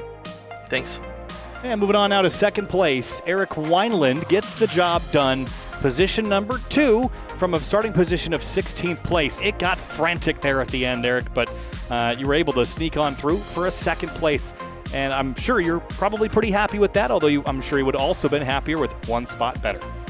Absolutely, Kyle. I mean, the 21 machine was stupid fast tonight. Just couldn't find the happy medium between saving enough tire but pushing it hard enough. And I just ended up mired back in traffic so much, not to mention my poor qualifying effort. But the seas parted. We did a little Moses right there to get ourselves toward the front at the end. And I'll absolutely take a second place after the season I've had.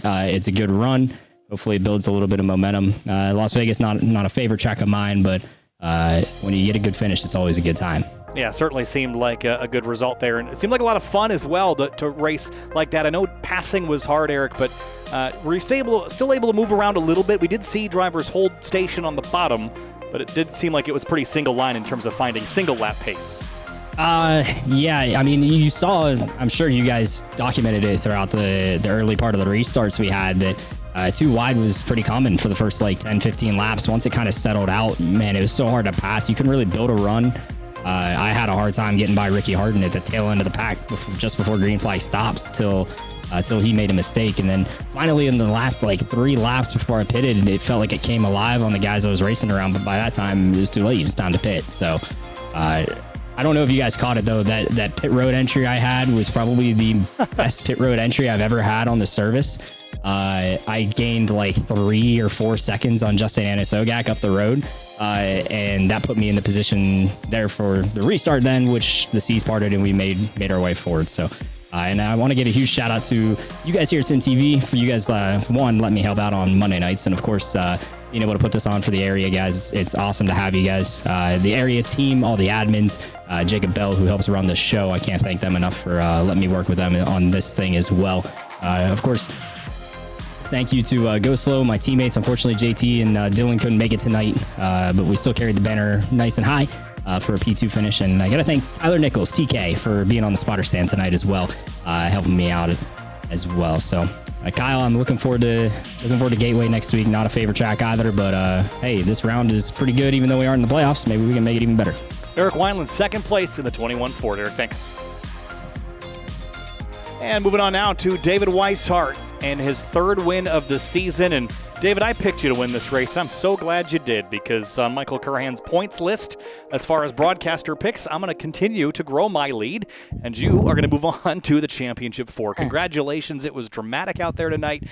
Some big wrecks out there involving some playoff drivers, but all of it cycles to you winning and just shy of leading the most laps as well. So that was a pretty solid night for you. I'm sure you're thrilled. Oh yeah, I did not want to go to Gateway, having to race into the Final 4.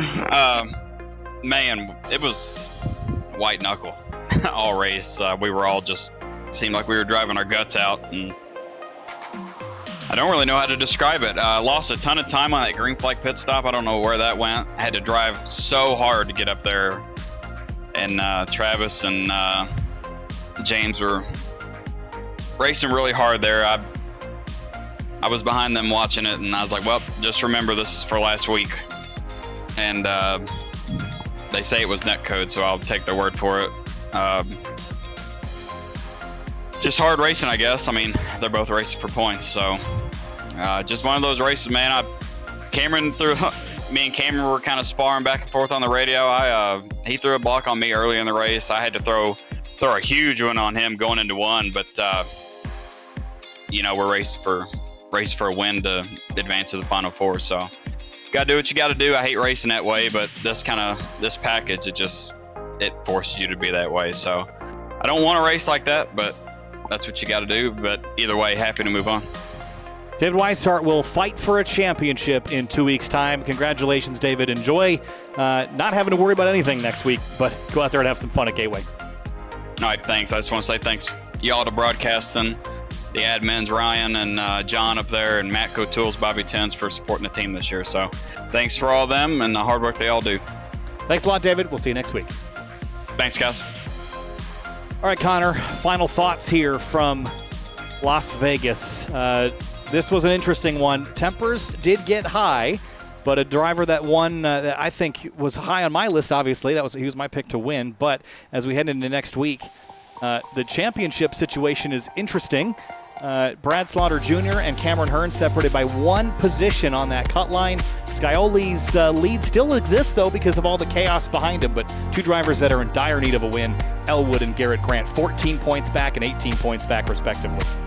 Yeah, they'll almost certainly need wins, but they're the only ones who will need wins. Travis Beckner, he had chaos ensue into turn number 3. Tempers clear between him and Scioli 2 weeks in a row, but because of that backstretch chaos, he kind of gets away with it. He should have been further below the cut line, but he is only back 2, so huge boost for him to be going into a race next week where he's a track he's already won at in the Truck Series, I believe, and he's able to do it again. It wouldn't even matter. He wouldn't even need to gain 2 points, but huge for him. Tom Bourne, how about him? Big recovery. He's 8 above the cut line after getting the lucky dog. Huge boost for him as well. It's going to be wild the next 2 weeks. I mean, Gateway's enough, but Homestead of Miami is going to be a show, and can't wait to see the other 3 who joined David Weishart there, but that 29 might be the new favorite after the last 3 weeks he's had. He is on a heater. Well, we're going to see more racing next week from Gateway before our season finale on August 22nd at Homestead. But the Area Florida State Builders Pro Series takes their turn at Las Vegas this Thursday night. We'll see you there. Kyle Heyer, Connor Horn bringing you the Area Truck Series action. Another playoff race down, 2 more to go on SimTV.